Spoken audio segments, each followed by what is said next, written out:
304 पे निकालो, 8वें अध्याय का लास्ट।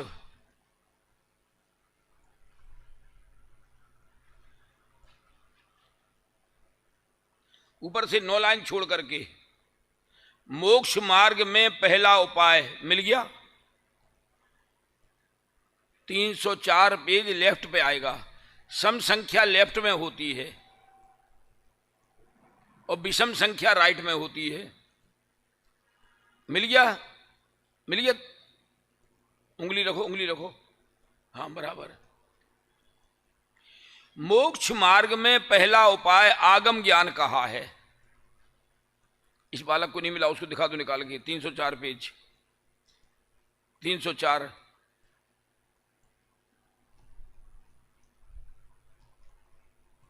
आठवां अध्याय का लास्ट है। कन्नड़ का है क्या? नहीं, कहाँ का है? अच्छा चलो, फटाफट निकालना चाहिए बेटा पेज, तुम तो विद्यार्थी है भाई। मोक्ष मार्ग में पहला उपाय आगम ज्ञान कहा है। मिल गया? पहला उपाय क्या है मोक्ष मार्ग में? आगम ज्ञान कहा है। आगम ज्ञान बिना धर्म का साधन नहीं हो सकता, इसलिए तुम्हें भी यथार्थ बुद्धि द्वारा आगम का अभ्यास करना तुम्हारा कल्याण होगा। एक कल्याण होगा पंडित जी ने हर अध्याय के अंत में लिखा है। बहुत बारीकी से पढ़ना, मैं तो बहुत बारीकी से पढ़ा है। 2012 हो या 13 हो, प्रशिक्षण शिविर लगा था देवलाली में। तब दादा ने कहा था, 3 बार कहा दादा ने, टोडरमल जी ने मौत की कीमत चुकाने पे एक ग्रंथ लिखा है, मोक्षमार्ग प्रकाशक। जान हथेली पर रख के मोक्षमार्ग प्रकाशक ग्रंथ लिखा है। जीवन की परवाह नहीं करके मोक्षमार्ग प्रकाशक ग्रंथ लिखा है, क्योंकि इस ग्रंथ के लिखने के उपलक्ष्य में उन्हें मौत की सजा मिली थी। हाथी के पैर के नीचे मरवा दिया था। क्योंकि इसमें 5वें अध्याय में अन्य मत की बहुत चर्चा है, और उन अन्य मत के ग्रंथों का टोडरमल जी ने अध्ययन किया था और ये देखा था कि अन्य मत के कौन से ग्रंथ में जिन शासन की महिमा गाई गई है, वो यहाँ लिखा है 5वें अध्याय में कि अन्य मत में जैन धर्म की महिमा गाई गई है। और उस समय टोडरमल जी पहले दिन जो लिखते थे, दवात कलम थी पहले तो, आज बॉल पेन नहीं, फटाफट लिखते जाओ, कंप्यूटर में लिखते जाओ। दवात कलम से लिखते थे, जितना आज लिखते थे दूसरे दिन उसकी 5 कॉपी हो जाती थी। एक बोलता था और 5 लिखने वाले होते थे। और लिखने वाले कौन होते थे? अन्य मत वाले। वो समझ रहे थे इन्होंने हमारे धर्म शास्त्रों का दुरुपयोग किया है, इसमें से अपने धर्म की बात निकाल ली है। तो वो अंदर से द्वेषी हो गए थे टोडरमल जी के, और मौका पा करके फिर राजा शिकायत कर दी कि इन्होंने शिव पिंडी उखाड़ फेंकी है। टोडरमल जी ऐसा काम क्यों करते? बोलो, अपन भी क्यों करेंगे ऐसा काम? किसी से क्या लेना देना? तो दादा ने 3 बार ये कहा है। टोडरमल जी ने मौत की कीमत चुकाने पे ग्रंथ लिखा है। ये ग्रंथ बहुत महत्वपूर्ण है। और मैं युगल जी के यहाँ चर्चा भोजन कर रहा था, जब 14-15 कब है, 2014-15 की बात होगी, पता नहीं 13 की बात हो। बाबूजी सामने बैठे और मुझसे बार बार कहें, कोई हाथ में दीपक लेके ढूंढने जाए, क्या हाथ में दीपक लेके ढूंढने जाए तो भी पांडे राजमल जी जैसा सूक्ष्म तत्व दृष्टा विद्वान नहीं मिलने वाला। पांडे राजमल जी ने समय सार कलश टीका में बहुत सूक्ष्म चर्चा की है। मुझे बहुत आनंद आता है। मैं 2 ग्रंथ हमेशा साथ में रखता हूं, अपने 2 ग्रंथ हमेशा साथ में रखता हूं।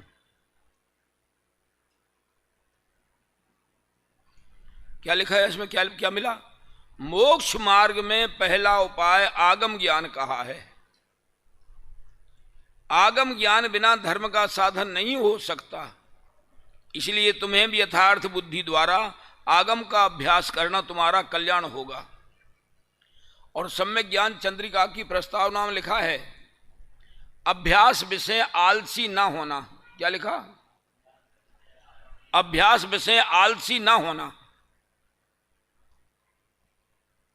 ये मैंने अभी आपको पढ़ाया, पहला कौन सा? 304 पेज। अब निकालो 20 पेज। ज्यादा पेज नहीं पढ़ाऊंगा, लेकिन पढ़ो बारीकी से ध्यान से मेरे साथ।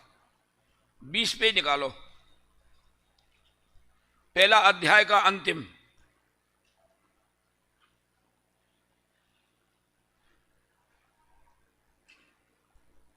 नीचे से 9वीं 10वीं लाइन, पुनश्च प्रवचन सार में। मिल गया? मिल गया? हाँ बराबर। पेज नंबर 20, पहला अध्याय। पुनश्च प्रवचन सार में भी मोक्ष मार्ग का अधिकार किया है, वहां प्रथम आगम ज्ञान ही उपादेय कहा है। अब ध्यान रखना, सो इस जीव का तो मुख्य कर्तव्य आगम ज्ञान है। मिल गया? मिल गया? सबको मिल गया? सो इस जीव का तो मुख्य कर्तव्य, इस जीव का माने किस जीव का? हमें 50 साल पहले, 50 55 भी हो सकते हैं, सोनगढ़ में खेमचंद भाई पढ़ाते थे। वे उस समय रंगून में मैथमेटिक्स के लेक्चरार थे। पवन जी ने देखा होगा खेमचंद भाई को, रंगून में लेक्चरार थे मैथमेटिक्स के। और एक बार गुरुदेव का 21 दिन शिविर में प्रवचन सुना, वहां गए ही नहीं, गए नहीं। बस अब क्या करना पैसा इकट्ठा करके, क्या करना ज्यादा पैसा इकट्ठा करके, जितना पैसा है बहुत है हमारे पास। उनका एक ही बेटा और एक बेटी, भरत भाई और भानुबेन। भानुबेन ने शादी नहीं की थी, ब्रह्मचारी रही हमेशा। वो खेमचंद भाई कहते थे, इस मोक्ष मार्ग प्रकाशक को ऐसे पढ़ो बारीकी से जैसे आप स्कूल की कॉलेज की पुस्तकें पढ़ते हो, कि न जाने क्वेश्चन कहां से आ जाए। बोलो, ऐसे बारीकी से पढ़ो इसको, मोक्ष मार्ग प्रकाशक को। ऐसा बोलते थे खेमचंद भाई। वो कहते थे, it is not for others but for my self. ये दूसरों के लिए नहीं है तो मेरे लिए है। It is not the collection of information. ये समाचारों का सूचना पट नहीं है कि 1984 में रतलाम में होली मनाने के लिए 80 लड़के एक ट्रक में बैठ के गए एक देवी के यहां। लिखो, कम कम लिखो, बाद में चर्चा कर लेना आपस में, बाद में विचार कर लेना। शॉर्ट में लिख लो, बस शॉर्ट में लिखोगे। पेज नंबर 304, पेज नंबर 20, बस खेमचंद भाई लिख लो, बस इतना अकेला बहुत है, तो याद आ जाएगा पूरा।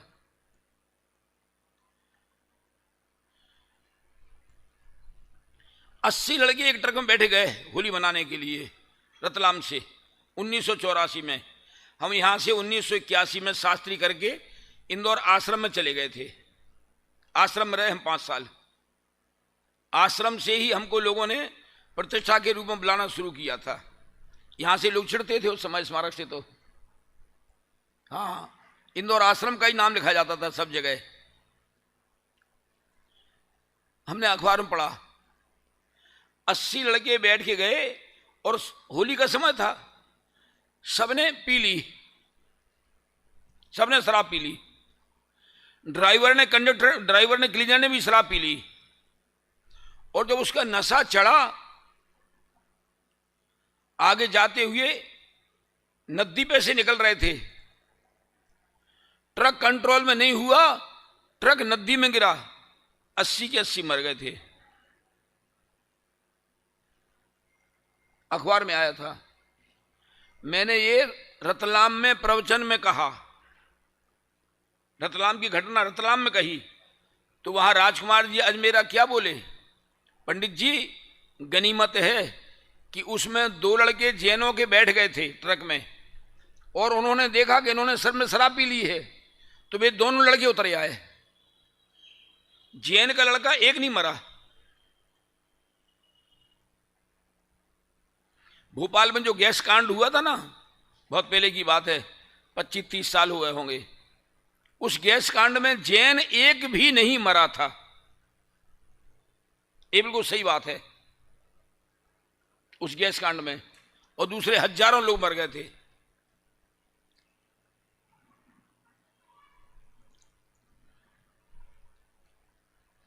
1957 में जब पाकिस्तान से, मुल्तान से जैन यहां आए, वहां उन लोगों ने, किसी ने जैनों को एक थप्पड़ भी नहीं मारी, बोलो, एक चांटा भी नहीं मारा, और ये कह दिया बाबूजी यहां से मत जाओ, इस गली में दंगा हो रहा है, आप उस गली से निकल जाओ।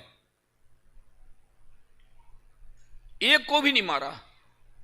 सबसे पहले वहां से हवाई जहाज में मुल्तान से कोई अपने परिवार को नहीं लाए, समाज वाले, आदर्श नगर वाले, मूर्तियां लाए यहां, और मूर्तियां ला करके प्लेन उन्होंने जोधपुर में उतारा, लेकिन वहां के राजा ने पूरा प्रेफरेंस नहीं दिया, यहां आकर के यहां उनको आदर्श नगर की जमीन दी, तब फिर उन्होंने मंदिर बनाया, और बड़ा भारी मंदिर आदर्श नगर का देखा होगा आपने, देखा नहीं देखा? अभी देखा ना, बहुत बढ़िया मंदिर बना है। और वहां पर अभी तो 5-6 साल पहले वहां मुल्तान में जैसी अपनी बेदी बनी है नीचे भगवान की, वैसी बेदी उन्होंने यहां बना दी, जिससे आगे आने वाली पीढ़ी को याद रहे कि हम लोग मुल्तान के हैं, और वहां मंदिर में ऐसी पीढ़ी बनी है। अभी भी अपने मंदिर को उन्होंने ध्वंस नहीं किया, कुछ भी विध्वंस नहीं किया, बिल्कुल भी नहीं तोड़ा फोड़ा, ज्यों का त्यों है उसको लाइब्रेरी बना दिया, बस उस मंदिर को लाइब्रेरी बना दिया। साल में एक बार यहां से अथवा दिल्ली से समाज वाले जाते हैं और वहां सफाई कर आते हैं पूरी आराम से, कोई तकलीफ नहीं किसी को। क्या it is not for others. अब बोलो, अखबार पढ़ रहे कि कल रतलाम में 80 लोग मर गए, 80 लाशें एक साथ निकली, बोलो उन्हें क्या दर्द होगा चाय पीते हुए, बोलो अखबार पढ़ने वालों को। और जिनके बेटे गए, वो अजमेरा जी कह रहे थे किसी किसी परिवार में तो 2 बेटे थे और दोनों ही चले गए, बोलो उसकी मां को कैसा लगता होगा, सोचो। जिसके 2 बेटे थे वो दोनों बेटे चले गए, बोलो 80 लाशें एक साथ निकली, कैसे लगता होगा, कल्पना करें कभी अपन तो। इसलिए भाई ये सब मेरे लिए है, it is not for others but for my self, it is not the collection of information, ये समाचारों का सूचना पट नहीं है। ताही सुनो भवि मन थिर आन, और आगे जो चाहो अपनो कल्याण, यदि अपना कल्याण चाहते हो तो मन को स्थिर करके सुनो, अपना कल्याण चाहते हो तो। हम और आप कोरोना में बच गए, काय के लिए बच गए? वास्तव में अपना कल्याण करने के लिए बच गए। आप जैसी उम्र के सैकड़ों चले गए भैया, किसी किसी परिवार में के 2-2, 3-3 भाई चले गए आप जैसी उम्र के, बोलो कोरोना में। शिवपुरी में तो एक परिवार में से 3 पीढ़ी गई, दादाजी गए, उनके बेटे गए और उनके बेटे गए, 3 पीढ़ी गई कोरोना में। सो इस जीव का तो मुख्य कर्तव्य आगम ज्ञान है। मिल गया, मिल गया 20 पेज। सो इस जीव का तो मुख्य कर्तव्य आगम ज्ञान है, उसके होने से तत्वों का श्रद्धान होता है। दूसरा पॉइंट क्या है फिर? आगम ज्ञान होने से तत्वों का श्रद्धान होता है, तत्वों का श्रद्धान होने से संयम भाव होता है, और उस आगम से आत्मज्ञान की भी प्राप्ति होती है, तब सहज ही मोक्ष की प्राप्ति होती है। क्या लिया? सहज ही मोक्ष की प्राप्ति होती है। मोक्ष मार्ग सहज में मिलता है।